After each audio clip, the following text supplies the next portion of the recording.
உங்கள் தூப்பா சேகர் பேசுகின்றேன். அதாவது கவர்மெண்ட்டில் வந்து என்ன சொல்கிறாங்கன்னா, கைரேகை பதிவு பண்ணி சொல்கிறாங்க. ஆனால் கைரேகை பதிவு பண்ண சொல்கிறாங்க. அதிகாரிகள் வந்து பதிவு பண்ணு சொல்கிறாங்க. ஆனால் பேப்பர் நியூஸில் வந்து பதிவு பண்ண வேணாம், மக்களை வந்து கட்டாயப்படுத்த வேணாம் அப்படின்ட்டு பேப்பர் நியூஸில் சொல்கிறாங்க. நாங்கள் சேல்ஸ்மேன் என்ன பண்ணுறது?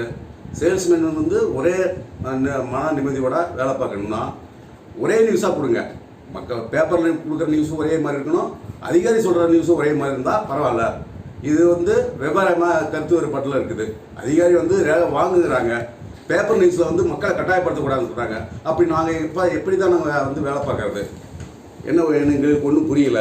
அதனால் அந்த கைரேகை பதிவு பண்ணுறதுக்கு எல்லோரும் ஒத்துழைப்பு கொடுத்து எங்கே இருக்காங்களோ அங்கே வந்து கைரேகை பதிவு செய்யுமாறு உங்களை கேட்டுக்கொள்கின்றேன். நன்றி, வணக்கம்.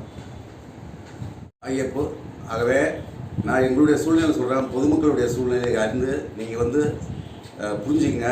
பொதுமக்களுக்காக தான் நாங்கள் சொல்கிறோம், எங்களுக்காக நாங்கள் சொல்லலை. ஆகவே நீங்கள் எங்களுக்கு ஒத்துழைப்பு கொடுக்குமாறு கேட்டுக்கொள்கின்றோம். அரசாங்கம் ஒரு பதில் சொல்லுது, அரசியல்வாதிகள் பேப்பரில் போடுறது ஒரு பதிவாக இருக்குது. அதனால் பொதுமக்களுக்கு நாங்கள் தொந்தரவு பண்ணல, பொதுமக்களுக்கு நன்மையை தான் நாங்கள் சொல்கிறோம். அதனால் ஏதாவது ரேஷன் கடையில் போயிட்டு வேக வச்சு நீங்கள் வந்து கைரேகை பதிவு பண்ணுங்கள். நான் பொதுமக்களை வந்து துன்புறுத்தலை, மீண்டும் சொல்கிறேன், பொதுமக்களை துன்புறுத்துறதுக்கு நாங்கள் விரும்பலை. உங்களுக்காக நாங்கள் வேலை செய்கிறதுக்கு தான் இருக்கிறோம்.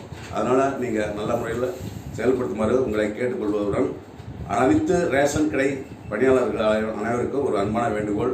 தமிழ்நாடு அரசு ரேஷன் கடை பணியாளர்களுக்கு சங்கத்தில் சேர்ந்து தனித்துறையை வெல்வோம் என்று அனைவரும் நமது சங்கத்துக்கு வாங்க என்று கூறி தனித்துறையை வெல்வோம், தனித்துறையை மீண்டெடுப்போம் என்று உங்களை அன்புடன் அழைக்கின்றோம்.